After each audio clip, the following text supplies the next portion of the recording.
سورہ رعد cassette number 39. على سيدنا محمد وعلى آل سيدنا محمد كما صليت على إبراهيم وعلى آل إبراهيم في العالمين إنك حميد مجيد. قال الله تبارك وتعالى في كلامه المجيد: أعوذ بالله من الشيطان الرجيم. بسم الله الرحمن الرحيم. أفمن هو قائم على كل نفس بما كسبت وجعلوا لله شركاء قل سموهم أم تنبئونه بما لا يعلم في الأرض أم بظاهر من القول بل زين للذين كفروا مكرهم وصدوا عن السبيل ومن يضلل الله فما له من هاد. قال المؤلف المفسر رحمه الله تعالى: يقول تعالى: أفمن هو قائم على كل نفس بما كسبت، أي حفيظ عليم رقيب على كل نفس منفوسة يعلم ما يعمل العاملون من خیر و شر ولا يخفى علیہ خافیۃ. اب اللہ تبارک و تعالی نے قرآن مقدس کی ان آیات مبارکہ میں جو سورۃ الرعد کی آیات ہیں، مشرکین کے رد میں ارشاد فرمایا ہے کہ جو ذات بندے کے ہر عمل پہ حفیظ ہے، نگران ہے اور جانتی ہے کہ کیا عمل کرنے والے عمل کر رہے ہیں، خیر سے یا شر سے، اور جس ذات پہ کوئی چیز چھپی ہوئی ہے ہی نہیں، تو اس ذات کو چھوڑ کے تم نے جو شرکا بنائے ہیں، تم نے جو اللہ تبارک و تعالیٰ کی ذات کے مقابلے پہ اور شریک بنا رکھے ہیں، بتاؤ تو صحیح وہ کون ہے جن کو تم نے اللہ کا شریک بنایا؟ کیونکہ یہ تو انسان کے عقل کا بھی قاعدہ ہے کہ اگر کسی کے مقابلے پہ کسی کو شریک بنائے تو کم سے کم اس کے برابر ہو، ورنہ کوئی تھوڑا بہت فرق ہو. اور تم خالق کو چھوڑ کے مخلوق کو بناتے ہو شرکا. تم اس علیم و خبیر ذات کو چھوڑ کے ان کو شرکا بنا رہے ہو جن کو اپنا بھی پتہ نہیں، اور جن کے نام بھی تم نے خود رکھے ہوئے ہیں. ما تعبدون من دونه الا اسماء سمیتموها انتم وآباؤکم، کہ جن کی تم پوجا کرتے ہو اور جن کے تم نے نام رکھے ہوئے ہیں مختلف. کسی کا نام حبل ہے، کسی کا نام لات ہے، کسی کا نام عزا ہے، کسی کا نام بدن ہے، سوان ہے، یغوسا ہے، یعوقا ہے، نصرہ ہے. یہ سب نام بھی تم نے رکھے کیونکہ انہوں نے تو کہا ہی نہیں کہ ہماری عبادت کرو. وہ تو خود مخلوق ہے، وہ تو اللہ کے مملوک ہیں، اللہ کے بندے ہیں. جب وہ خود محتاج ہیں تو وہ کسی کو کیسے کہہ سکتے ہیں کہ تم ہمیں خدا سمجھو یا ہمیں اللہ کی خدائی میں شریک سمجھو؟ اس لیے اللہ تبارک و تعالی نے فرمایا کہ ایک طرف تو وہ ذات ہے کہ قائم علی کل نفس، قائم علی کل نفس بما کسبت. کیا مانا؟ حفیظ، بندے کے ہر عمل پہ وہ جاننے حفاظت کرنے والا ہے، رقیب ہے اور جانتا ہے کہ تم کیا کر رہے ہو. جیسے اللہ نے فرمایا: وما تكون في شأن وما تتلو منه من قرآن ولا تعملون من عمل إلا كنا عليكم شهودا إذ تفيضون فيه. اللہ نے فرمایا کہ جس حال میں بھی تم ہو، یا جو تم قرآن پاک پڑھتے ہو یا جو تم کوئی عمل کرتے ہو، تو ہم اس پہ نگہبان ہیں، ہم اس پہ نگران ہیں جس میں تم چلتے ہو. وقال تعالی: وما تسقط من ورقة إلا يعلمها، اور کوئی پتا درخت کا نہیں گرتا مگر اللہ تبارک و تعالی اس کو جانتے ہیں. اور جیسے فرمایا: وما من دابة في الأرض إلا على الله رزقها ويعلم مستقرها ومستودعها كل في كتاب مبين. اور زمین میں کوئی چیز چلنے والی نہیں مگر اللہ نے اپنے ذمے اس کا رزق رکھا ہے، اور اللہ تبارک و تعالیٰ اس کی جائے قرار بھی جانتے ہیں اور اس کا ٹھکانہ بھی جانتے ہیں. اور یہ سب چیزیں کتاب مبین میں لکھی ہوئی ہیں. اور جیسے اللہ نے فرمایا سواء منکم من اسر القول ومن جهر به ومن هو مستخف باللیل وصارب بالنہار، برابر ہے کہ تم کوئی بات آہستہ کرو یا تم کوئی بات زور سے کرو یا کوئی عمل تم رات کو چپکے سے کرو یا دن کی روشنی میں کرو، سب برابر ہے، اللہ سب کو جانتے ہیں۔ اور جیسے فرمایا یعلم السر واخفا، اور جو چیزیں تم سر سے کہتے ہو یا دل میں چھپاتے ہو اس کو بھی وہ جاننے والا ہے۔ اور جیسے فرمایا وَهُوَ مَعَكُمْ أَيْنَمَا كُنْتُمْ وَاللَّهُ بِمَا تَعْمَلُونَ بَصِيرٌ، اور اللہ تبارک و تعالیٰ کی ذات تمہارے ساتھ ہے تم جہاں ہو۔ ساتھ کا معنی کیا ہے؟ یعنی معیت علمی، واللہ بما تعملون بصیر، اور جو عمل کرتے ہو اللہ تبارک و تعالیٰ دیکھنے والے ہیں۔ تو اب اللہ فرماتے ہیں کہ ایک طرف تو خدا کی یہ صفتیں ہیں اور دوسری طرف تم نے جن کو شریک بنایا ہے، افمن ہوا کذالک کالاصنام التی یعبدونہا، اور جن بتوں کو تم نے خدا کا شریک بنایا ہے کیا ان میں بھی یہ صفتیں ہیں؟ حالانکہ ان کا حال تو یہ ہے کہ لا تسمع ولا تبصر، نہ وہ سنتے ہیں نہ وہ دیکھتے ہیں، ولا تعقل، نہ وہ سمجھتے ہیں، ولا تملک نفعا لانفسها ولا لعابدیہا، وہ تو نہ اپنے نفع نقصان کے مالک ہے نہ عبادت کرنے والوں کے، ولا کشف ضر عنہا ولا عن عابدیہا، اگر ان پہ کوئی مصیبت پڑے تو وہ اس کو بھی نہیں روک سکتے اور عبادت کرنے والوں کو بھی نہیں بچا سکتے۔ وحذف هذا الجواب اکتفاء بدلالة السیاق علیہ وهو قوله تبارک وتعالی، کیونکہ جواب واضح ہے اس لیے جواب کو یہاں معذوف کر دیا گیا کہ اللہ کے برابر کون ہو سکتا ہے۔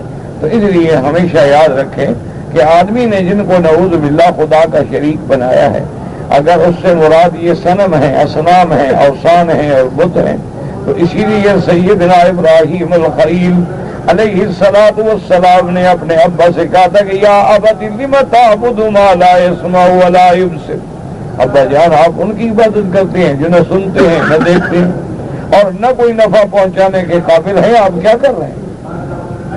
اچھا اگر ہم یہ مان لیں کہ یہ تو بھائی ایک بت ہے نا، ہم ان کی عبادت تھوڑی کرتے ہیں، یہ تو دراصل تصاویر ہیں، تماثیل ہیں ان بزرگوں کی جو اللہ کے ہاں بڑے مقبول تھے، لیکن وہ بزرگ بھی تو فوت ہو گئے، وہ بزرگ بھی تو اپنی موت کے بعد اپنے قبروں میں دفن ہو گئے، ان بزرگوں کی وفات پر بھی سینکڑوں سال اور صدیاں بیت گئے۔ اچھا وہ بزرگ بھی اپنی زندگی میں الٹا تمہارے محتاج رہے، وہ بزرگ بھی فوت ہونے کے بعد کسی کے نفع نقصان کے مالک نہیں ہیں، تو پھر ان کو تم اللہ کا شریک کیسے بنا رہے ہیں؟ یہ تم نے کہاں سے اپنے اعتقادات میں گھڑ لیا ہے کہ یہ اللہ کو ہماری سفارش کر دے؟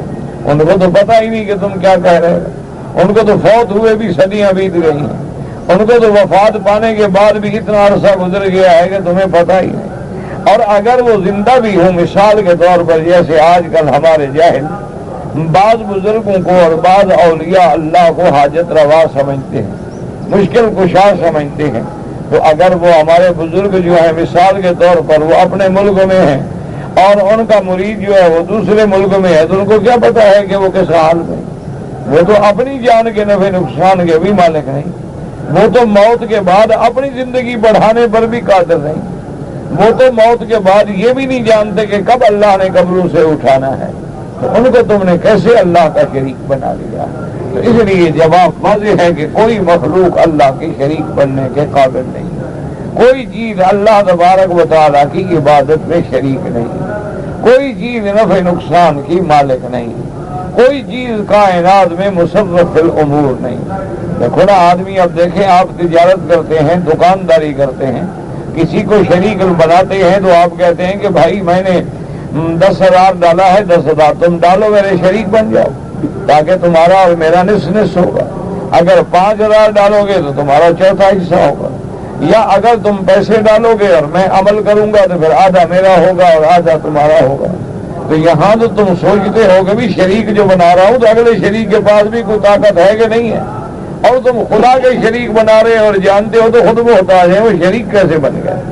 اس لیے اللہ تبارک و تعالیٰ نے فرمایا قل سموہم اللہ نے فرمایا میرے محبوب میرے مدنی صلی اللہ علیہ وسلم ان کافروں کو آپ چیلنج کریں کہ جن کو تم خدا سمجھتے ان کے نام تو لو، بتاؤ تو صحیح وہ کون ہے جو اللہ کا شریک بنے.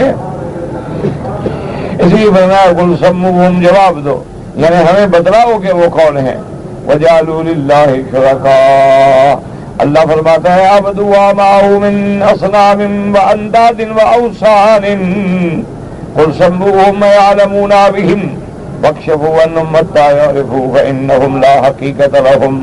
اللہ نے فرمایا جن کو تم معبود سمجھتے ہو، جن کو تم خدا کے برابر شریک بناتے ہو، جن کو تم سفارشی بناتے ہو، جن کو تم اپنے چھٹکارے کا ذریعہ سمجھتے ہو، ان کا نام تو لو، لے آؤ خدا کے مقابلے پہ، ان کو بتاؤ اسی وہ کون ہے تاکہ پتہ تو لگے.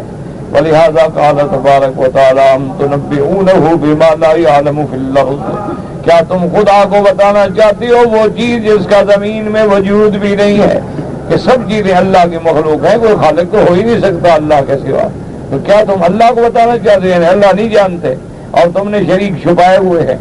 اس لیے فرمایا وَاكْشَفُوا وَتَعْتَبًا أَمْ تُنَبِّئُونَهُ بِمَا لَا يَعْلَمُ فِي الْأَرْضِ أَيْ لَا وَجُودَ لَهُ لأنه لو كان لها وجود في الأرض لعلمها لأنه لا تخفى عليه خافية، کہ جن کو تم نے خدا کا شریک بنایا ہے ان کا وجود کوئی نہیں دنیا میں.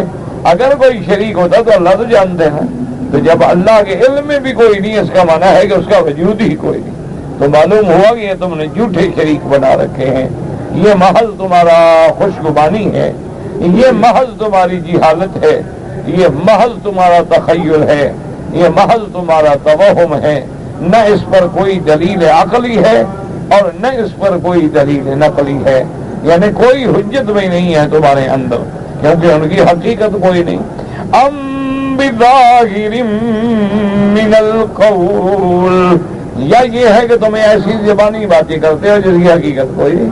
ظاہر من القول کا معنی یہ ہوتا ہے کہ اوپر اوپر سے کہنا، یعنی ایسی بات کہہ رہے ہو جو ایک زبانی بات ہے جس کی حقیقت سے کوئی تعلق ہی نہیں. کیوں؟ اگر حقیقت سے تعلق ہوتا تو اللہ جانتے، اگر حقیقت سے تعلق ہوتا تم بھی کہتے یہ دیکھو جی یہ ہمارا خدا ہے. اللہ نے اگر 7 آسمان بنائے ہیں تو ان میں سے ایک اس نے بھی بنایا ہے. اللہ نے اگر 7 زمینیں بنائی ہیں تو ایک آدھی زمین اس نے بھی بنائی ہے. اللہ تبارک و تعالیٰ اگر دن میں کروڑوں کو شفا دیتے ہیں تو یہ بھی لاکھوں کو شفا دیتا ہے. اللہ تبارک و تعالیٰ اگر سب کو رزق دیتے ہیں تو ایک بستی کا رزاق یہ بھی ہے. تو کوئی چیز تو سامنے لے آؤ نا جن کو تم خدا کا شریک بنا رہے ہو. ام بظاہر من القول، قال مجاہد رحمہ اللہ تعالیٰ بظن من القول فقط تمہارے گمان ہے. وقال الضحاک وقتادہ بباطل من القول، یہ تمہاری جھوٹی بات ہے. انما عبدتم هذه الاصنام بظن منکم انہا تنفع تضر وسمیتموها آلہۃ، یہ جو تم نے ان کی عبادت شروع کر دی ہے یہ تمہارا ایک گمان ہے کہ تم نے ان کو خدا بنا رکھا ہے، اور تمہارا گمان ہے کہ یہ نفع اور نقصان دیتے ہیں. ان ہی الا اسماء سمیتموها انتم وآباؤکم ما نزل اللہ بها من سلطان، جن کو تم نے خدا بنا رکھا ہے، آلہہ بنا رکھا ہے، مشکل کشا اور حاجت روا بنا رکھا ہے، یہ محض تمہارے اپنے رکھے ہوئے نام ہیں. تمہارے باپ دادا کی جہالت ہے کہ انہوں نے یہ نام گھڑے تھے اور تم ان کے رستے میں چل رہے ہو. ان یتبعون الا الظن وما تهوى الانفس ولقد جاءهم من ربهم الهدى، لیکن یہ لوگ جو ہیں کیا کرتے ہیں؟ پیروی کرتے ہیں اپنے گمان کی، اور پیروی کرتے ہیں جو ان کے اپنے نفس کی خواہشیں ہیں. حالانکہ اللہ کی طرف سے ہدایت آ چکی، اللہ کی طرف سے قرآن اتارا گیا، اللہ کی طرف سے پیغمبر بھیجے گئے، اللہ تعالیٰ کی طرف سے توحید پہ دلائل قائم کیے گئے، لیکن ان کو چھوڑ کر بعد یہ پیروی کرتے ہیں اپنے خیالات کی. بل زین للذین کفروا مکرہم، اصل بات یہ ہے کہ کافروں نے ان کو ایک دکھ میں مبتلا کر دیا ہے، مزین کر کے دکھلا دیا ہے کہ ان کے شرک کو کہتے ہیں ہاں بھائی تم بڑا اچھا کام کر رہے ہو، تم نے بہت اچھا کام کیا، جب اتنے سفارشی تمہارے ہوں گے تو اللہ سے تمہیں چھڑا دیں. اور پھر ہم گناہ گار آدمی، ہم براہ راست اللہ سے تو تعلق بنا ہی نہیں سکتے، لہذا ہم اپنا تعلق ان سے بنائیں گے اور یہ ہمارے سفارشی بن جائیں گے. تو اس دھوکے کے اندر تمہیں ڈالا گیا ہے. قال مجاہد قولوا ما هم عليه من الضلال والدعوة إليه آناء الليل وأطراف النهار كقوله تبارك وتعالى وقيضنا لهم قرناء فزينوا لهم. اللہ پاک نے ان کے لیے وہ شیاطین جو قرین ہے نا وہ مقرر کی ہے, وہی ان کو مزین کر کے دکھاتے ہیں کہ جو تم کر رہے ہو یہ بڑا اچھا کام ہے. وَصُدُّوا عَنِ السَّبِيلِ, اور بعض قرآن نے پڑھا ہے وَصَدُّوا عَنِ السَّبِيلِ, بعض سواد کی زبر کے ساتھ پڑھا ہے. انکرہ بے فتح الصاد معنی وَأَنَّ الْمَاضِيهِ مَا فِيهِ وَأَنَّهُ حَقٌّ دُعُوا إِلَيْهِ وَصَدُّ النَّاسَ عَنِ اتِّبَاعِ طَرِيقِ الرُّسُلِ.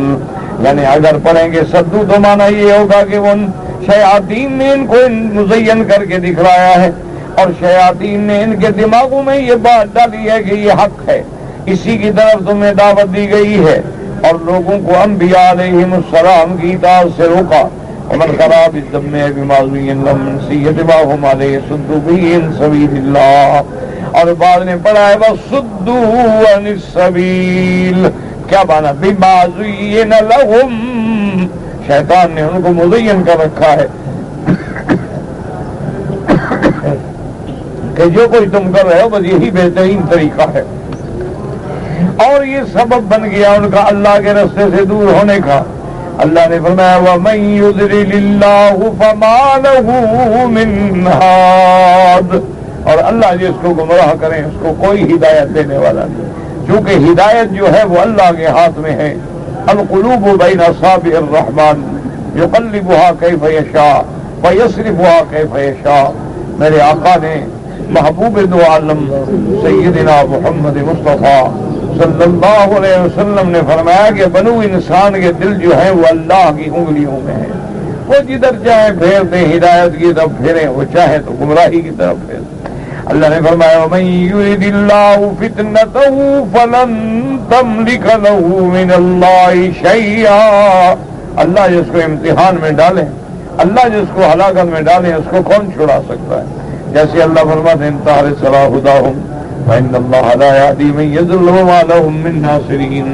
اگر آپ حریص ہوں ان کی ہدایت پر, لیکن اس کو ہدایت نہیں مل سکتی جن کو اللہ گمراہ کر دے, اور ان کے لیے کوئی مددگار بھی نہیں ہوتا. اب اللہ پاک فرماتی ہیں کہ جو کافر و مشرک ہیں ان کی سزا کیا ہے؟ فرمایا لهم عذاب فی الحیات الدنیا والعذاب الآخرۃ اشق وما لهم من اللہ من واق. ان کے لیے دنیا کی زندگانی میں بھی عذاب ہے, اور آخرت کا عذاب جو ہے وہ اس سے بھی زیادہ سخت ہے. وما لهم من اللہ من واق, اور اللہ کے سوا کوئی نہیں ان کو بچانے والا. مثل الجنت التي وعد المتقون. اب اللہ مثال دیتے ہیں اس جنت کی جس کا وعدہ کیا اللہ نے ڈرنے والوں سے. وہ جنت کیسی ہوگی؟ فرمایا تجری من تحتها الانہار, اس کے نیچے نہریں بہتی ہوں گی. اکلها دائم وظلها, وہاں کی نعمتیں اور کھانا بھی دائمی ہے, اور ان کے سائے بھی دائمی ہیں. اللہ نے ایسے باغ بنائے ہیں کہ جس کی نعمتیں ہمیشہ کے لیے. تلک عقبی الذین اتقوا, یہ جنت کیا ہے؟ یہ ان لوگوں کا نتیجہ ہے, ان لوگوں کا انعام ہے جو اللہ سے ڈرنے والے ہیں. وعقبی الکافرین النار, اور جو کافر ہیں ان کا انجام کیا ہے؟ جہنم. اس لیے مفسر رحمۃ اللہ علیہ فرماتے ہیں ذکر تعالی عقاب الکفار وثواب الابرار. اب اللہ تبارک و تعالی نے کافروں کے لیے سزا اور نیکوں کے لیے ثواب دونوں کا ذکر فرمایا ہے. فقال بعض اخبار حال المشرکین وما هم علیہ من الکفر والشرک. اللہ تبارک و تعالی نے فرمایا کافروں کے بارے میں جو کفر و شرک میں مبتلا ہیں ان کی سزا کیا ہے؟ فرمایا لهم عذاب فی الحیات الدنیا. اللہ نے کافروں اور مشرکوں کے لیے دنیا میں بھی عذاب رکھا ہے. اچھا وہ عذاب کیا ہوتا ہے؟ اے بِهَادِ الْمُؤْمِنَ قَتْلًا وَأَسْرًا. کبھی اللہ ان کو مومنوں کے ہاتھوں قتل کرا دیتے ہیں, کبھی اللہ انہیں مومنوں کے ہاتھوں میں قید کرا دیتے ہیں, جیسے بدر میں واقعہ پیش آیا. وَلَعَذَابُ الْآخِرَةِ أَشَقُّ المدخر مانا حاضر خزي في الدنيا. اس دنیا کی ذلت کے علاوہ جو آخرت کا عذاب ہے وہ تو بہت سخت ہے. من هذا بكسب هذا بكثير كما قال رسول الله صلى الله عليه وسلم للمتلائنين ان عذاب الدنيا اهون من عذاب الاخرہ.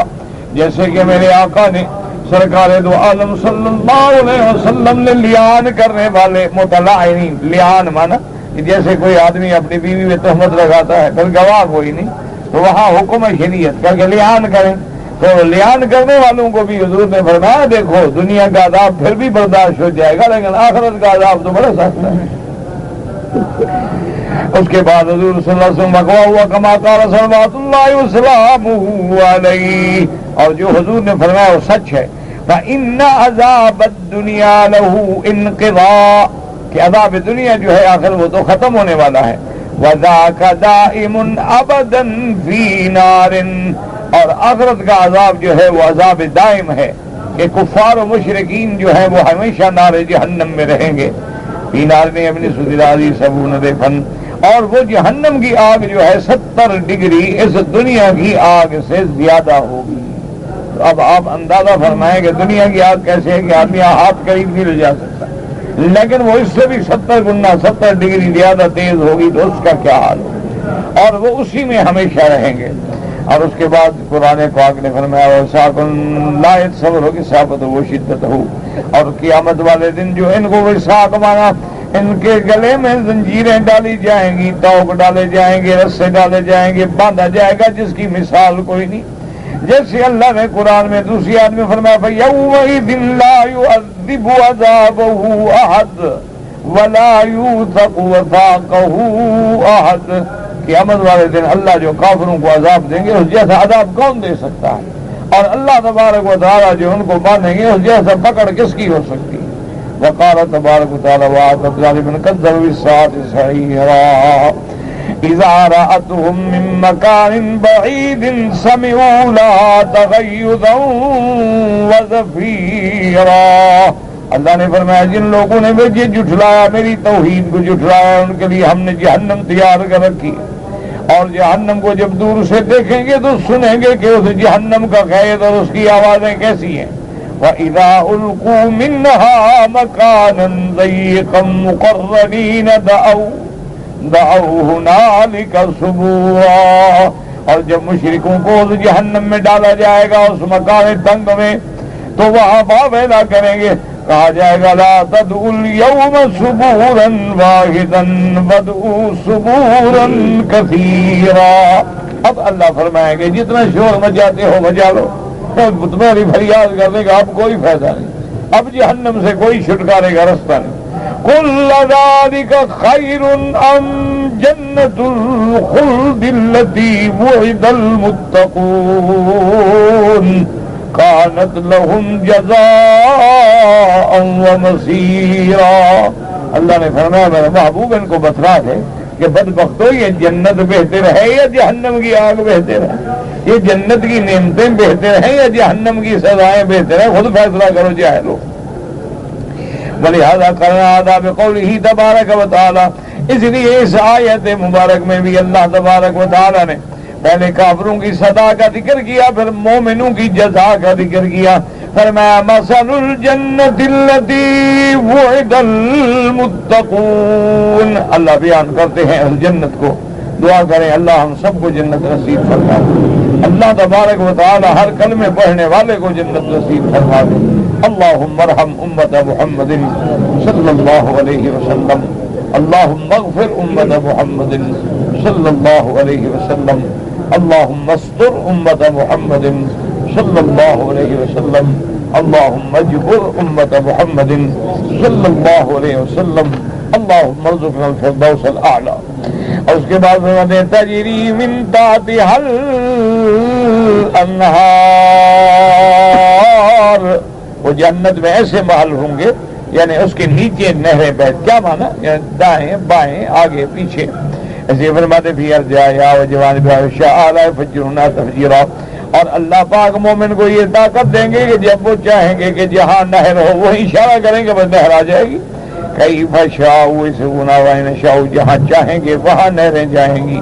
مثل الجنة التي وعد المتقون فيها انہار من ماء غیر آصن. وہاں ایسے پانی کی نہریں ہوں گی جو جس میں کبھی خرابی نہیں ہو. وانہار من لبن لم یتغیر طعمه. اور دودھ کی نہریں ہوں گی لیکن وہ دودھ کبھی پھٹے گا نہیں, کبھی خراب نہیں ہوگا, جس کا طعم اور ذائقہ کبھی نہیں بدلے گا. وانہار من خمر. اور وہاں شراب کی نہریں ہوں گی لیکن وہ شراب یہ نہیں ہوگا اس دنیا میں. دنیا کی شراب کا تو پتہ ہے کیا فائدہ ہوتا ہے؟ علماء نے لکھا ہے کہ دنیا میں جو شراب ہے پہلا فائدہ یہ ہے کہ آدمی کا عقل چلا جاتا ہے, پاگل ہو جاتا ہے. اور دوسرا فائدہ یہ ہے کہ پیٹ میں مستقل عذاب بن جاتا ہے. اور اس کے بعد تیسرا فائدہ کیا ہے کہ پھر جب ہوش آتی ہے تو ندامت و شرمندگی کے سوا کچھ نہیں ملتا. لیکن قیامت میں تو شرابن طہورا ہوگا نا, جس میں کوئی خرابی نہیں ہوگی. فرمایا وانہار من خمر لذة للشاربین وانہار من عسل مصفى. اور شہد کی نہریں ہوں گی, اور شہد بھی ایسی کہ صاف ستھری شہد. یہ نہیں کہ جیسے اب دنیا میں ہم شاد ہیں تو دیکھیں کبھی شمع رہ جاتی ہے, کبھی اس کے اندر وہ بوند رہ جاتی ہے, کبھی اس کے اندر کوئی چھوٹی موٹی ذرہ رہ جاتا ہے ان کے بالوں کا. لیکن وہ تو جنت کی نہریں ہیں جس میں کوئی چیز نہیں. وَلَهُمْ فِيهَا مِن كُلِّ الثَّمَرَاتِ وَمَغْفِرَةٌ. اور مومنوں کے لیے جنت میں ہر قسم کے پھل ہوں گے, اور سب سے بڑی نعمت یہ ہے کہ ان کے لیے اللہ کی طرف سے بخشش ہوگی, اللہ تبارک و تعالیٰ کی طرف سے مغفرت ہوگی. اسی لیے میں نے عرض کیا ہے کئی دفعہ متعدد بار کہ یہ سنت اللہ ہے کہ اللہ قرآن پاک میں جہاں جہاں کافروں کا اور ان کی سزاؤں کا ذکر کرتے ہیں تو وہاں اپنی رحمت سے مومنین اور ان کی جزاؤں کا ذکر کرتے ہیں, تاکہ حقائق جو ہے وہ آدمی کو سمجھ آ جائیں, اور آدمی کو صحیح معنی کے اندر دونوں چیزوں کا جب تقابل کرتا ہے تو اصل حقیقت سامنے آ جاتی ہے کہ الاشیاء تتباین بالاضداد. یہ چیزیں جو ہے نا وہ ایک دوسرے کے سامنے آنے سے واضح ہو جاتی. فرمایا وَكُلُهَا دَائِمٌ وَذِلُّهَا فِي الْفَوَاكِهِ الْمَتَاعِبِ وَالْمَشَارِبِ لَا يَبْغِي وَلَا فَنَا. قیامت والے دن ایسے پھل ہوں گے اور ایسے کھانے کی چیزیں ہوں گی, پینے کی چیزیں ہوں گی, نہ ختم ہوں گی نہ فنا ہوں گی. اب دنیا میں دیکھو نا جی, آم کھانے کا دل کرتا ہے, موسم گزر گیا آم ختم ہو گیا. انگور کھانے کا دل کرتا ہے, موسم گزر گیا تو ختم ہو گئے. اچھا بعض اوقات موسم بھی موجود ہے لیکن ہم نے منگایا 2 پیٹی 4 پیٹی ختم ہو گئی. لیکن جنت کے پھل جو ہیں نہ تو ختم ہوں گے اور نہ موسم کے مطابق. جب مومن چاہیں گے جو چاہیں گے ہر چیز ملے گی اسی وقت. وفي الصحيحين من حديث ابن عباس في صلاة الكسوف وفيه قالوا يا رسول الله صلى الله عليه وسلم رأيناك تناولت شيئا من مقامك هذا ثم رأيناك تكعكعت فقال إني رأيت الجنة وأريد الجنة عملت بنا عنقودا فلو أخذته لأكلت منه ما بقيت الدنيا. حدیث ابن عباس میں آتا ہے کہ میرے مدنی پاک صلاۃ الکسوف پڑھا رہے تھے اور حضور آگے گئے, ایسے معلوم ہوا جیسے کچھ لے رہے ہیں, اور پھر تکا تھا پیچھے پاؤں ہٹ گئے. اور اس کے بعد پوچھا گیا تو حضور نے فرمایا مجھے اللہ تبارک و تعالیٰ نے جنت کے پھل دکھلائے تھے تو میرا ارادہ ہوا کہ میں انگوروں کا ایک خوشہ توڑ لوں, لیکن اللہ نے دور کر دیا. اگر وہ میں خوشہ توڑ لیتا تو ساری زندگی تم کھاتے رہتے, کبھی ختم نہ ہوتا, کیونکہ وہ تو جنت کی نعمت ہے, وہ کیسے ختم ہو؟ جنت کی نعمتیں تو کبھی ختم بھی نہیں ہوتی. وقال حافظ ابو یعلا حدثنا ابو قیس قال حدثنا عبد الله بن جعفر قال حدثنا عبید اللہ قال حدثنا ابو عقیل جابر رضی اللہ تعالی عنہ قال بینما نحن فی صلاة الظہر اذ تقدم رسول اللہ صلی اللہ علیہ وسلم قدمنا سبحانہ وشین یا وضوء آخر فلما قضی الصلاة قال له ابی بن کعب یا رسول اللہ. اس حدیث سے مبارک میں ہے کہ حضرت جابر فرماتے ہیں کہ ہم حضور کے ساتھ ظہر کی نماز پڑھ رہے تھے, حضور آگے گئے اور اس کے بعد پیچھے آئے. جب نماز سے فارغ ہوئے تو حضرت ابی بن کعب رضی اللہ تعالیٰ عنہ نے پوچھا یا رسول اللہ صلاۃ اليوم بالصلاۃ شیئا ما رأیناک کنت تصنعہ کہ آج تو آپ نے ایسا عمل کیا نماز میں، پہلے تو آپ ایسا نہیں کرتے تھے. وقال انی عرضت علی الجنت وما فیہا من الزہرۃ والنضرۃ، کہ میرے سامنے اللہ تبارک و تعالی نے آج جنت کر دی، اور جنت کی وہ جو رونق ہے وہ پھل ہے. فتناولت منا کتفا من عنب لا آتیکم بہ، اور میں نے وہاں سے انگوروں کا ایک گوشہ لینا چاہا تھا کہ تمہیں دوں. فحیل بینی وبینہ، لیکن درمیان میں حاجر آ گیا. ولو اتیتکم بہ لاکل منہ من بین السماء والارض لا ینقصونہ، اگر وہ میں جنت کی باغوں کا خوشہ لے آتا تو آسمان و زمین میں جتنی اللہ کی مخلوق ہے وہ سب کھاتی رہتی، لیکن وہ کبھی ختم نہ ہوتا، کیونکہ وہ تو جنت کی نعمت ہے. وروى مسلم حدیث ابی الزبیر عن جابر شاہدا لبعضه وعن عتبہ بن عبد السلمی ان اعرابیا سأل نبی الجنب قال فيها عنب، قال نعم، قال فما وزن العنقود، قال مسيرة شهر للغراب الأبقع ولا يفتر. اس حدیث سے مبارک میں آتا ہے کہ ایک اعرابی نے پوچھا کہ یا رسول اللہ قیامت والے دن ہمیں انگور بھی ملیں گے؟ ہاں بھائی انگور بھی ملیں گے. تو نے کہا حضور انگور کا گوشہ جو ہے جنت میں وہ کتنا بڑا ہوگا؟ آپ نے فرمایا کہ اگر یہ کوا جو ہے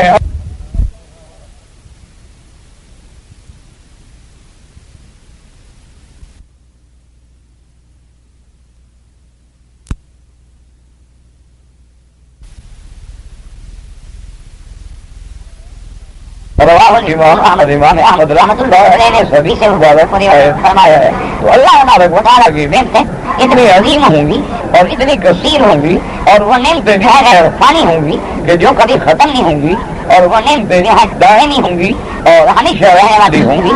اللہ تبارک و تعالیٰ آپ کو بھی مجھے بھی وہ نعمتیں نصیب فرما دے. قال الطبراني حدثنا بعض بن مسلم قال حدثنا ابي بن ابي قال عن سعيد بن منصور ان ايوب النبي قال النبي صلى الله عليه وسلم قال رسول الله صلى الله عليه وسلم ان الرجل اذا ناس ينعرف طعامه. اس حدیث سے بعض میں آتا ہے کہ قیامت والے دن جب مومن کوئی پھل جنت کے باغوں میں توڑیں گے، یہ توڑے گا تو وہاں پر اور پھل لگ جائے گا. فجعل عبد الله قال رسول الله صلى الله عليه وسلم يأكل أهل الجنة ويشربون ولا يمتحطون ولا يتغوطون ولا يبولون طعامهم جفاء كريه المسك ويلهمون التسبيح والتقديس كما يلهمون النفس. اس حدیث مبارک میں آتا ہے حضرت جابر بن عبداللہ رضی اللہ تعالیٰ عنہ روایت کرتے ہیں کہ حضرت پاک نے فرمایا جنت میں مومن جو ہے وہ کھائیں گے بھی پیئیں گے بھی، لیکن ان کے ناک سے کوئی چیز نہیں بہے گی، یعنی یہ بلغم نہیں ہوگا. ولا يتغوطون، اور پیشاب پخانا بھی نہیں ہوگا. ولا يقولون، یہ گندی چیزیں سب ختم ہوگی. اللہ تبارک و تعالیٰ ان کا طعام جو ہے ویسے ہضم ہو جائے گا جیسے ہوا ہوگی. ایک ڈکار ہے لیکن اس ڈکار میں ہوا نہیں ہوگی بلکہ مشک کی خوشبو ہوگی. وَيُلْهِمُونَ التَّسْبِيحَ وَالتَّقْدِيسَ، اور اللہ قیامت میں اپنے مومنوں کو تسبیح و تقدیس سکھائیں گے. وَمَا يُلْهِمُونَ النَّفَسَ، جیسے ہر بندہ دنیا میں سانس لیتا ہے تو سانس لینے کو سکھانے کی ضرورت ہی نہیں ہے، ہر آدمی خود بخود سانس لے رہا ہے. تو اسی طرح اللہ تبارک و تعالیٰ تسبیح سکھائیں گے کہ اللہ کی ہر مومن تسبیح کرے گا. سبحان قدوس ربنا ورب الملائکۃ والروح، سبحان اللہ، الحمدللہ، لا الہ الا اللہ. تو اسی لیے اولیاء اللہ جو ہے وہ کوشش کرتے ہیں کہ بندہ ذکر کا اتنا عادی ہو جائے کہ اس کی زبان کے ساتھ دل میں بھی ذکر ہو، نفس میں ذکر ہو، روح میں ذکر ہو، اس کا روح جو ہے اللہ کے ذکر میں آ جائے. لیکن یہ باتیں ان کو سمجھ آتی ہیں جن کو ذکر کا مزہ کبھی ملا. جو آدمی صرف کتاب پڑھتا ہو لیکن اس کو ذکر نے کبھی لذت نہ بخشی ہو تو بچو. آپ نے کہا آپ کے سامنے ایک گلاس رکھا ہے، جب تک آپ چکھیں نا، آپ بڑے سے بڑے عالم بھی ہوں تو فیصلہ نہیں کر سکتے کہ یہ میٹھا ہے پانی یا کھٹا ہے یا کڑوا ہے. بعض چیزیں وہ ہیں جو چکھنے سے پتہ لگتا ہے. تو لہٰذا بعض ذکر اللہ کے جو مزے ہیں اس کا بھی پتہ اس وقت لگتا ہے جب بندہ ذاکر ہو جاتا ہے. اسی لیے بزرگ کہتے ہیں نا کہ اللہ کے بڑے مزے، کہ اللہ کے ذکر میں بڑے لطف ہے، لیکن جو آئے اس میں چکھ لے، آگے پہلے مزہ لو تو پتہ لگے نا کہ کتابیں پڑھنے سے کچھ حاصل نہیں ہو سکتا، یہ زبانی کلامی تقریریں کرنے سے کچھ حاصل نہیں. لیکن اگر ذکر کرو اور پھر ذکر بھی اللہ کے لیے ہو، اللہ کا ہو اور خالص ہو، اور آدمی اس ذکر میں اتنے ڈوب جائے، جیسے ایک تاریخی واقعہ لکھا ہے، اللہ جانے صحیح ہے یا غلط ہے، بہرحال علماء نقل کرتے ہیں ہمارے سمجھانے کے لیے۔ وہ کہتے ہیں کہ ایک دفعہ جو مجنو آپ نے سنا ہوا ہے نا، وہ یہاں کا تھا، یہ لیلا اور مجنو جو ہے نا، یہ طائف کے علاقے کی تھی لیلا، یہ اسی عرب کے علاقے کے لوگ تھے، طائف کے قریب بستی ہے جہاں اس کا گھر تھا۔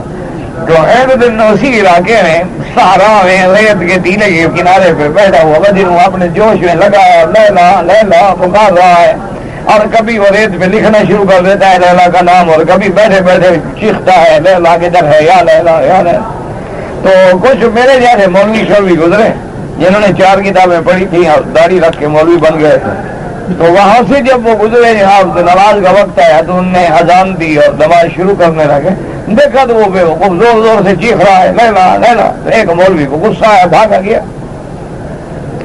اور میں نے آگے کہا کہ بے وقوف پاگل آدمی، تمہیں پتہ نہیں ہم نے اذان دی ہے، اب ہم جماعت کر رہے ہیں، نماز پڑھیں گے، خدا کا خوف کر، تو یہ کیا لیلا لیلا لگا رکھا ہے، چل اتنی دیر تو چپ ہو جائے گا ہمیں نماز تو پڑھنے میں۔ تو اس نے ایسے کر کے دیکھا مولوی کو، کہتا ہے مولوی صاحب میں ایک عورت کی محبت میں گرفتار ہوں اور میں نے تمہاری آواز نہیں سنی، میں اپنے محبوب کے ذکر میں مشغول ہوں، مجھے نہیں پتا کہ تم نے اذان دی ہے یا نہیں دی، تم اللہ رسول کی محبت میں گرفتار ہونے کے بعد تم نے میری اذان کیسے سن لی، میری آواز کیسے سن لی؟ معلوم ہوتا ہے ابھی تم کچے ہو، جاؤ جاؤ اپنے اللہ کے ساتھ پہلے عشق ٹھیک کرو، پھر آگے مجھے نصیحت کرو، کیونکہ والذین آمنوا اشد حبا للہ، جو لوگ ایمان لانے والے ہیں ان کی سب سے بڑی محبت اللہ کے ساتھ، اور جب اللہ کے ساتھ محبت، اب دیکھو نا دنیا میں کتنے لوگ ہیں، ایک لڑکی سے محبت ہو جائے بندہ گھر چھوڑ دیتا ہے، والدین کو چھوڑ دیتا ہے، ماں کی نہیں مانتا، باپ کی نہیں مانتا، بہنوں کی نہیں مانتا۔ اچھا بندے کروڑوں پتی ہوتے ہیں، روز جا کے نوکری کرتا ہے، رل جاتا ہے، کہتے ہیں میں اپنی محبت نہیں چھوڑتا، تو تمہاری اللہ کی محبت اتنی بھی نہیں کہ اللہ کی محبت کے لیے اتنی قربانی بھی کرتے ہیں، تو پھر شرم کرو، خامخواہ کیوں دھوکہ دیتے ہو کہ ہمیں اللہ رسول کے ساتھ محبت ہے؟ تم تو حضور صلی اللہ علیہ وسلم، ابھی دیکھو دنیا میں آپ نے دیکھا ہوگا جمعہ کے دن کھڑے ہو جائیں، کتنے لوگ ہیں جن کا ایک جیسا کپڑا ہوگا، ایک جیسی ٹوپی ہوگی، ایک جیسا رنگ ہوگا، کیوں کہتے یار ہم دوست ہیں، ہم جب بھی سوٹ بنواتے ہیں، کپڑا سلواتے ہیں، ایک جیسا لیتے ہیں، یار ہماری یاری ہے، ہماری دوستی ہے، تاکہ لوگوں کو پتہ لگے کہ یہ کیسے دوست ہے، ان کا کپڑے کا رنگ بھی ایک ہے، اور تم حضور کا دعویٰ کرو اور حضور کی شکل نہ بناؤ، تم حضور سے عشق کا دعویٰ کرو، جی سبحان اللہ کملی والے پہ میری جان قربان ہے، لیکن داڑھی نہیں رکھ سکتا، کملی والے کے نام پہ تو جی میں بالکل حضرت ہم تو حضور کے کتوں کے بھی غلام ہیں، لیکن نماز نہیں پڑھے گا۔ یہ کون سی محبت ہے، یہ کون سا دعویٰ ہے، یہ تو نفاق ہے، دھوکہ ہے۔ اس لیے قرآن کہتا ہے یخادعون اللہ وہو خادعهم، کہ کیا تم اللہ کو دھوکہ دے رہے ہو؟ تم اللہ کو دھوکہ دینا چاہ رہے ہیں، اللہ نہیں جانتا تمہارے اندر کو، تم ایسی باتیں کر کے خدا کو دھوکہ دے دو گے، خدا تمہیں سچا عاشق مان لے گا، وہ جھنڈیاں لگا لو کام بن گیا، 11ویں کا دودھ پی لو عاشق ہو گئے، اور جناب 12ویں کا ماشاءاللہ حلوہ کھا لو، 27 میں راج کو دیکھیں چڑھا لو، بس پکے مسلمان ہو۔ اگر یہی کام تھا تو کیا خیال ہے صحابہ اسی کام کی وجہ سے ہجرت کر گئے، اسی دیگیں پکانے سے اور جھنڈیاں لگانے سے ابو جہل ناراض ہو گیا۔ انا للہ و انا الیہ راجعون۔ اللہ تبارک و تعالیٰ سے دعا کریں اللہ ہمارے حال پہ رحم کرے۔ اب اس کے بعد جناب فرماتے ہیں مفسر رحمہ اللہ تعالیٰ کہ یہ اللہ تبارک و تعالیٰ نے جنت کی نعمتوں کا ذکر کیا ہے۔ واللہ تعالیٰ عالم علم وسم، اللہ ہمیں بھی نصیب کرے اور آپ کو بھی نصیب کرے۔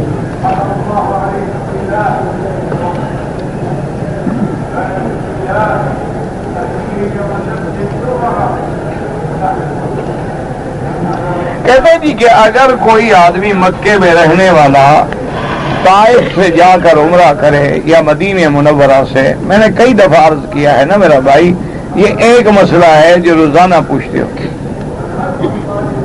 امام ابو حنیفہ رحمۃ اللہ علیہ کے نزدیک شرط ہے کہ ہر بندہ اپنے ملک کے میقات سے عمرہ کرے، یعنی پاکستانی پاکستان جائے، اپنے اہل کو ملے، پھر آگے عمرہ کرے، متمتع بنے گا۔ بنگلہ دیش والا بنگلہ دیش جائے، ہند والا ہند جائے۔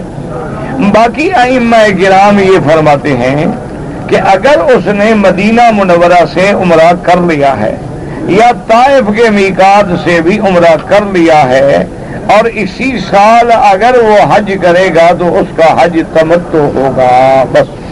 باقی رہ گئی جو حج کی بکری آپ رکھیں گے وہ بکری بھی اسی طرح ہونی چاہیے جیسے قربانی کی بکری رکھتے ہو, یعنی اس میں کوئی نقص نہ ہو. یہ ہے کہ وہ بیمار نہ ہو, وہ اندھی نہ ہو, وہ ضعیف نہ ہو اور اس کے سینگ جو ہیں وہ زیادہ ٹوٹے ہوئے نہ ہوں. یعنی وہ شرائط جو قربانی کے جانور میں ہیں بے عین ہی وہی شرائط جو ہے وہ حج کی بکری ہے.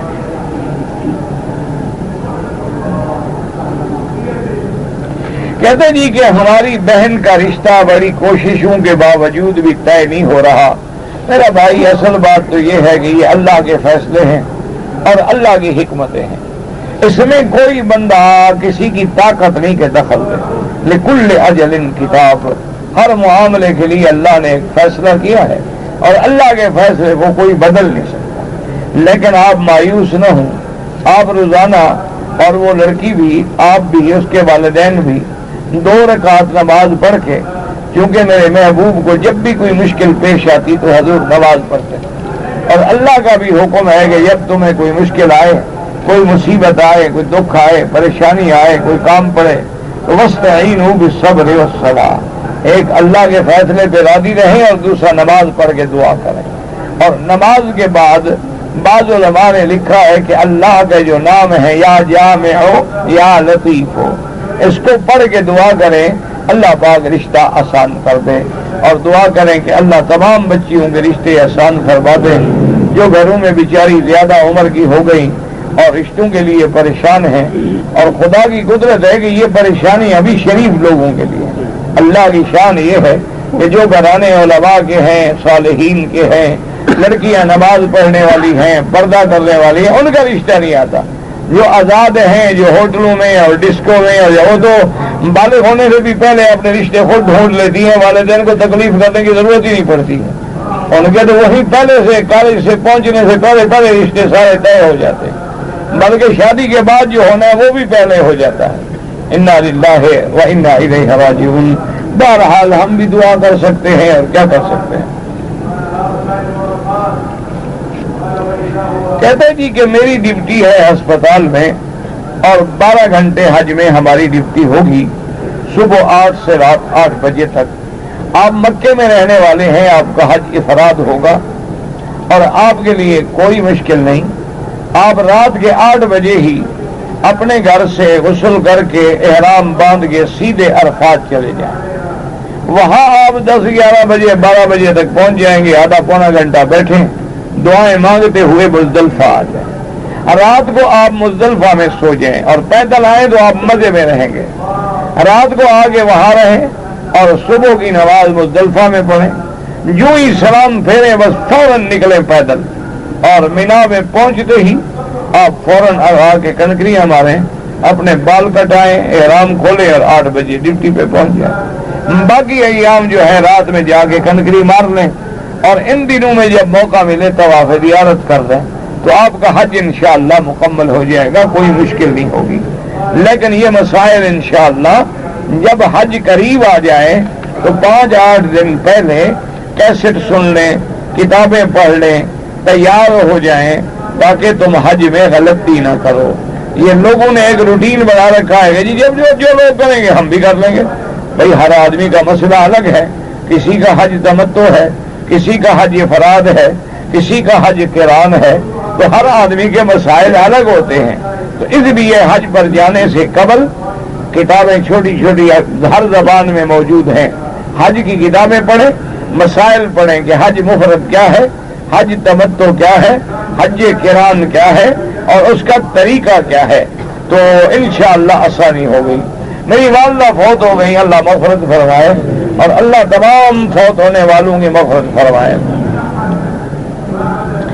کہتے جی کہ اگر ہم کسی کی تعزیت کرنے کے لیے جائیں تو دعا کرنے کے لیے ہاتھ اٹھا سکتے ہیں. ہم بالکل اٹھا سکتے ہیں, کوئی منع نہیں. اللہ کے بندے یاد رکھو یہ بلا وجہ کے جھگڑے ہیں.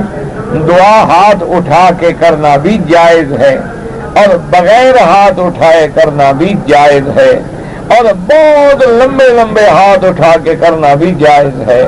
تو لیکن آدمی کو ضد نہیں کرنی چاہیے، کبھی ہاتھ اٹھا لیا کبھی نہ اٹھایا، کبھی زیادہ لمبا اٹھا لیا کبھی تھوڑا کر کے اٹھا لیا، تاکہ حضور پاک کی تمام حدیثوں پہ عمل ہو جائے۔ یہ تو ہمارے لیے رعایت ہے، رحمت ہے، جس کو ہم نے جھگڑا بنا رکھا ہے۔ اگر کوئی آدمی طواف کے بغیر حجر اسود کا بوسہ لے تو جائز نہیں۔ حجر اسود کا بوسہ لینا سنت ہے، لیکن طواف کے درمیان، بغیر طواف کے مثلا یہاں سے جائے کے بوسہ لے کے آ جاؤں، یہ حجر اسود کے قریب کھڑا ہو جائے، جو سلام پھرے بھاگ کے بوسہ لے لوں، یہ کوئی مسئلہ نہیں۔ اللہ موقع دے دے بوسہ لے لو، اگر موقع نہ ملے تو اشارہ بھی بوسے کے قائم مقام ہے اور اتنی ہی ثواب ہے۔ جو لوگ بھی کافی ہیں، تھوڑے ہیں، زیادہ ہیں، جو لوگ بھی رمضان المبارک میں مکہ مکرمہ میں آ گئے اور مکے میں ٹھہر گئے اور رمضان کے بعد انہوں نے کوئی عمرہ نہیں کیا، ان سب کا حج مفرد ہوگا۔ اور ان دنوں میں ان کے لیے افضل ہے وہ کوئی عمرہ نہ کرے، کیونکہ مکے والوں کا حج افراد ہوتا ہے۔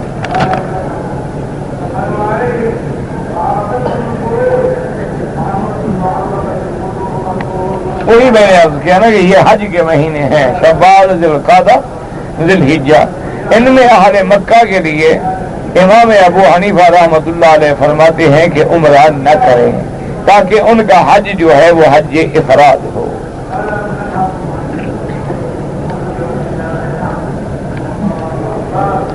میرے والد اور والدہ نے حج نہیں کیا، لیکن اگر بیٹا حج کرے بالکل جائز ہے۔ انہوں نے حج نہیں کیا، وہ غریب تھے، اللہ کی مرضی، ان پہ حج فرض ہی نہیں تھا، بیٹے کو اللہ نے امیر کر دیا، یا وہ امیر تھے لیکن حج نہیں کیا، تو ان کا جرم یہ تو نہیں کہ انہوں نے نہیں کیا تو بیٹا بھی نہ کرے۔ بیٹا اپنا حج کرے اور حج کرنے کے بعد پھر اللہ موقع دے تو اپنے والدین کا بھی حج بدل کرے، تاکہ قیامت میں ان کے والدین اگر فرض ہے تو پکڑے نہ جائیں۔ کہتے ہیں جی کہ ہم نے سنا ہے کہ دنیا میں ہر وقت جو ہے 40 ولی ہوتے ہیں۔ آپ نے غلط سنا ہے، جتنے آپ مسلمان ہیں سب اللہ کے ولی ہیں۔ اللہ ولی الذین آمنوا، اللہ دوست ہے ان لوگوں کا جو ایمان لائے۔ تو جب آپ نے کلمہ پڑھ لیا آپ ولی بن گئے۔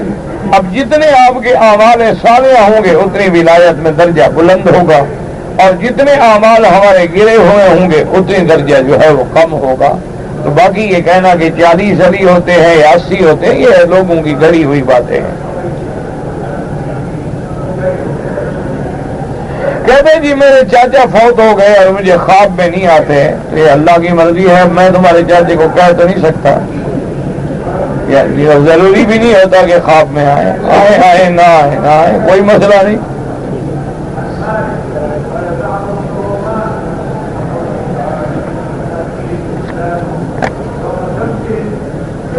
ایک میرا بھائی، میں نے کئی دفعہ عرض کیا ہے کہ ایک ہے قربانی جو ہر سال کرتا ہے آدمی، چاہے حج کرے یا حج نہ کرے، وہ تو قربانی صاحب نصاب کے لیے ضروری ہے، لیکن اس قربانی میں تمہارے لیے اتنی آزادی ہے کہ مکے میں کہو یا اپنے ملک میں ٹیلی فون کر دو، ابھی خط لکھ دو کہ بھی میری قربانی وہاں کر دو، تو وہ وہاں کرنا بھی جائز ہے، لیکن حج کی بکری جو ہے وہ ہر حال میں حرم میں دینی۔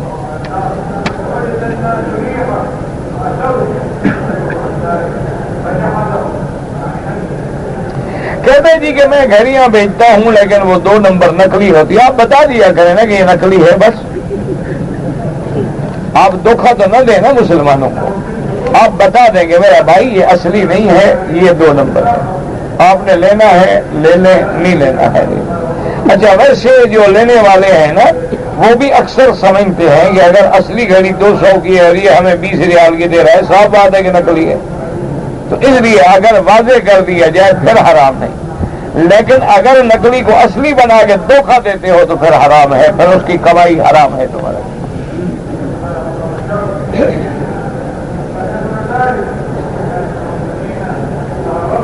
کہتے جی کہ اسلامی ملکوں میں ڈش لگے ہوئے ہیں، اللہ ہدایت دے، اس کے لیے یہی دعا کر سکتے ہیں لیکن یہ بھی تو بتائیں نا کہ ڈش جہاں جہاں لگے ہوئے ہیں دیکھنے والے کون ہیں؟ یہودی ہے یا تم مسلمان ہو؟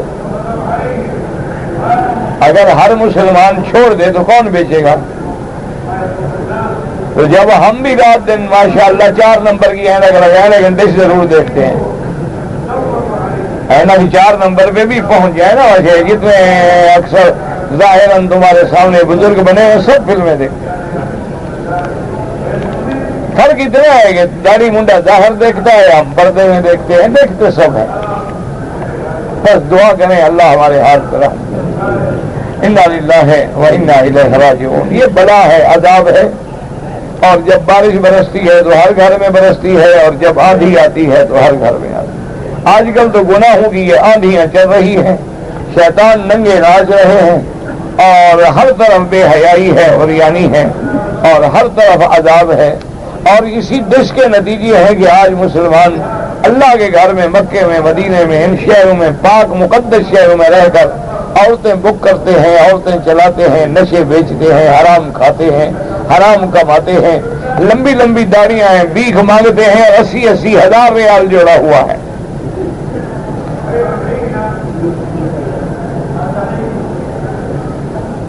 اسلام میں دف بجانا، بھئی اگر شادی کے موقع پہ لڑکیاں بغیر فنکار ہونے کے دف بجائیں، خوشی کا اظہار کریں، جائز ہے۔ اسلام میں خوشی کے وقت میں منہ سے آواز نکالنا، گانا بجانا نہ ہو، باقی جائز۔ یہ تو نہیں اسلام میں حکم کہ جب خوشی ہو منہ پہ ٹیپ لگا دو، آواز نکال سکتے ہو، کوئی منع نہیں، لیکن وہ شریعت کے خلاف نہ ہو۔ ایسی آواز عورتیں نہ نکالیں کہ غیر مرد سنیں۔ عورتیں آپس میں خوش ہو رہی ہیں، کچھ کہہ رہی ہیں، کوئی منع ہے؟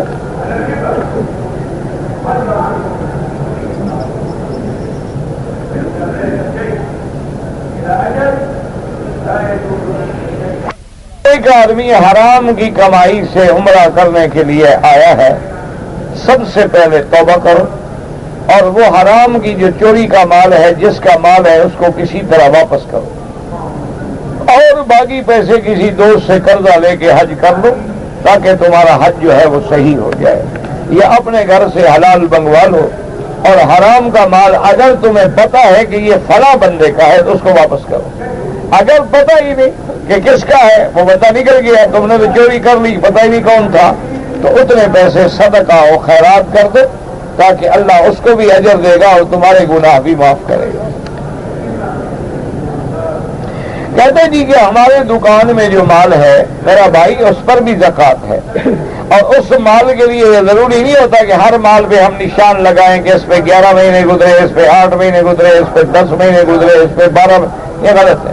جب سال گزر جائے تو جتنا مال پڑا ہے سب کی قیمت ادا کر کے 2.5% زکوٰۃ دیں۔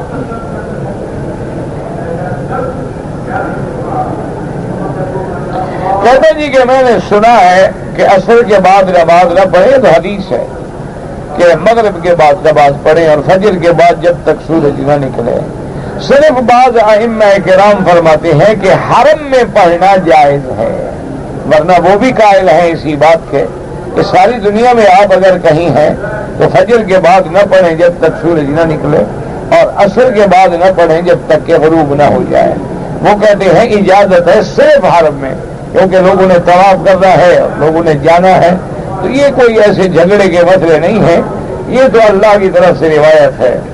کہتے جی ایک مرغی نے انڈا دیا ہے، اس پہ کلمہ لکھا ہوا، اچھی بات ہے، یہ اللہ تبارک و تعالیٰ کی قدرتوں کا اظہار ہے کہ تم بندے نہیں مانتے ہو تو اللہ کی قدرت کا یہ نمونہ ملاحظہ کرو، ہو سکتا ہے کوئی بڑی بات نہیں۔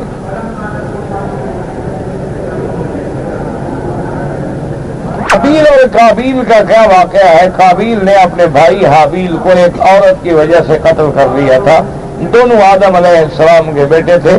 سورۃ البقرہ میں تفصیل سے قصہ لکھا ہوا ہے، اسی تفصیل میں پڑھ لو۔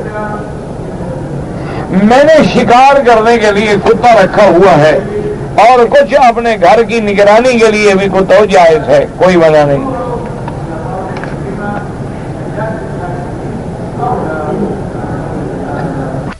جو عرب لباس پہنتے ہیں کیا وہ حدیث کے سنت کے مطابق ہے؟ جو تم پہنتے ہو نہ وہ مطابق ہے نہ وہ مطابق۔ جب اسلام میں اجازت ہے کہ ریشم نہ پہنو، باقی جو لباس پہنو جائز ہے، شلوار پہنو، پاجامہ پہنو، کوٹ پہنو، شیروان. اصل یہ ہے کہ ریشمی لباس پہننا حرام ہے، اور وہ لباس جو کافروں کے ساتھ مشابہت رکھتا ہو وہ حرام ہے. اس کے علاوہ ہر ملک اپنے اپنے علاقے کے مطابق لباس پہنتا ہے، کوئی بنا نہیں، سب جائز ہے. اگر کوئی آدمی عرب ہے یا غیر عرب وہ داڑھی نہیں رکھتا ہے تو گناہ گار ہے. داڑھی رکھنا سنت محمد مصطفیٰ ہے، داڑھی رکھنا سنت الانبیاء والمرسلین ہے. باقی اس میں کسی عربی نہ عربی کا کوئی مسئلہ نہیں.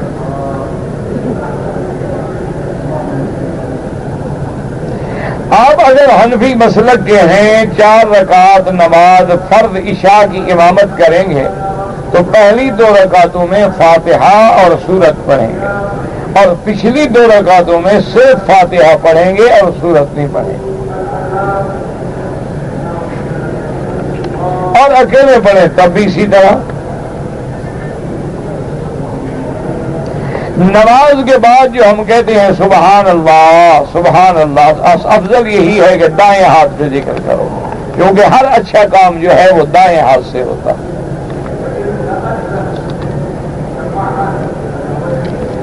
ماموں کا نکاح بھانجی کے ساتھ نہیں ہو سکتا ہے.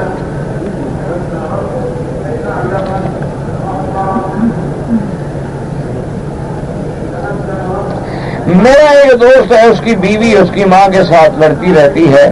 یہ اس لیے کہ تمہارے اندر ہمت و غیرت نہیں ہے. اگر تمہارے اندر اپنی ماں کی عزت ہو تو بیوی کی طاقت ہے کہ وہ لڑے. اس کی ہمت ہو سکتی ہے، اور ایسی بیوی جو تیری ماں کی عزت نہ کرے وہ تمہاری کیا عزت کرے گی. اس کو سمجھا دو، اگر نہیں سمجھتی اسلام نے اسی لیے تو طلاق رکھی ہے. اس کی بھی جان چھوڑو، تم کوئی اور عورت دیکھ لو.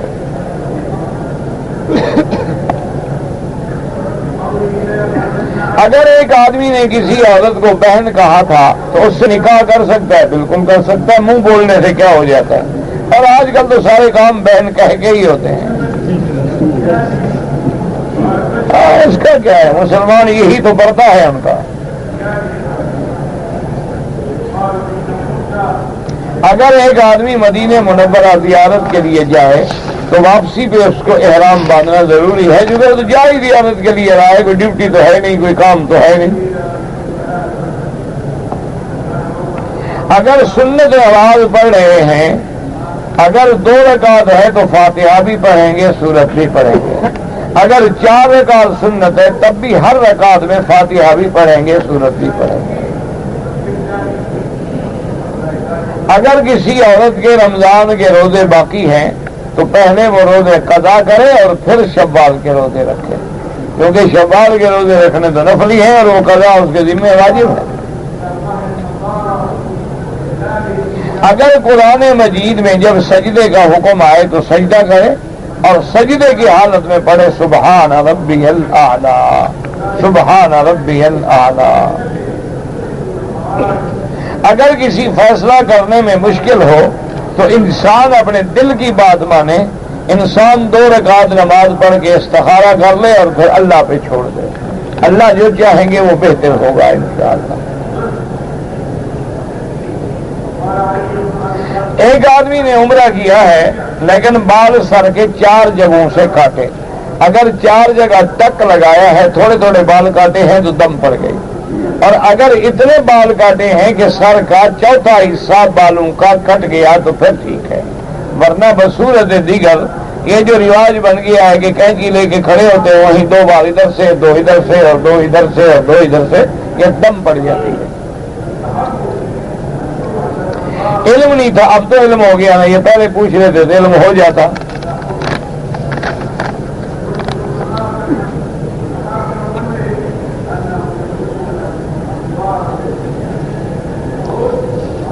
اگر ایک آدمی نے احرام کی نیت کر لی، راستے میں سردی تھی اور سر پہ کپڑا ڈال لیا، کچھ بھی نہیں ہوتا انشاءاللہ. اگر احرام کے بعد احرام کی چادر کے اوپر کوئی کمبل لے لے یا گرم چادر، کوئی منع نہیں. یہ تھوڑا ہے کہ احرام باندھا ہے تو سردی میں مر جائے.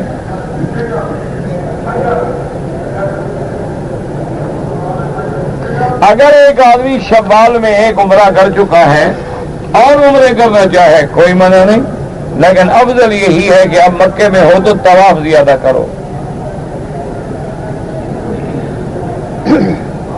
ایک عورت بیمار ہے، اسپتال میں ہے، اللہ ہر بیمار کو شفا دے۔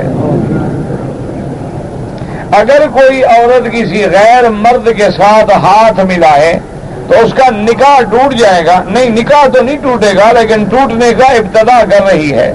آہستہ آہستہ جب غیر مردوں سے ہاتھ ملائے گی تو انجام کیا ہوگا؟ ویسے نکاح نہیں ٹوٹتا، نکاح بڑا پکا ہے، نکاح بڑا پکا ہے، غیر مردوں کے ساتھ سیر کرے، ڈانس کرے، نکاح شکا تو نہیں ٹوٹتا، لیکن کام شروع ہو گیا، انجام یہی ہوگا انشاءاللہ۔ اللہ تبارک و تعالی ہر برائی سے محفوظ رکھے۔ اللہم صلی علی سیدنا محمد وعلی آل سیدنا محمد کما صلیت علی ابراہیم وعلی آل ابراہیم فی العالمین انک حمید مجید۔ یا الہ العالمین، عالم اسلام کی عزت کا فیصلہ فرما۔ یا اللہ مسلمانوں پہ جو عذاب ہے رفع فرما۔ یا اللہ مسلمانوں کی جان مال آبرو عزت کی حفاظت فرما۔ یا اللہ مسلمان جو آج تیرے نبی کی سنت داڑھی کی وجہ سے، دین کی وجہ سے پکڑے جا رہے ہیں، ان کے حال پہ رحم فرما۔ یا اللہ اپنے نام لیواؤں کی عزت فرما۔ یا اللہ اپنے نام لیواؤں کی نصرت فرما۔ یا اللہ کفر کی سازشوں کو اور قوتوں کو ہمیشہ کے لیے نیست و نابود فرما۔ یا اللہ بیماروں کو شفا عطا فرما۔ یا اللہ ہماری ظاہری باطنی روحانی جسمانی بیماریاں پریشانیاں سب دور فرما۔ بے حیاؤں کو حیا عطا فرما، بے دینوں کو دین عطا فرما، بے اولادوں کو اولاد عطا فرما۔ جن کی اولاد ہیں ان کو صالح بنا، جن کے گھروں میں بچیاں ہیں اللہ ان کے رشتے آسان فرما۔ یا اللہ ان کے رشتے آسان فرما۔ یا اللہ ان کے رشتے آسان فرما۔ یا اللہ ان بچیوں کے مستقبل کو برباد ہونے سے محفوظ فرما۔ یا الہ العالمین، یا ارحم الراحمین، یا اکرم الاکرمین، ہمیں تو مانگنا بھی نہیں آتا، بغیر مانگے عطا فرما۔ یا اللہ پورے عالم میں حضور کی امت میں جوڑ پیدا فرما۔ یا اللہ پورے عالم میں ہدایت کی ہوا پیدا فرما۔ یا اللہ ہدایت کی فضا پیدا فرما۔ یا اللہ ہمیں قرآن اور حدیث مبارک کی محبت و فہم عطا فرما، سمجھ عطا فرما، اور اس پہ عمل کرنے کی توفیق عطا فرما۔ اللہم انا نعوذ بک ان جہد البلاء ودرک الشقاء وسوء القضاء وشماتة الاعداء۔ اللہم وفقنا لما تحب وترضى۔ یا اللہ اس بلد الامین کو قیامت تک ہر فتنے سے محفوظ فرما۔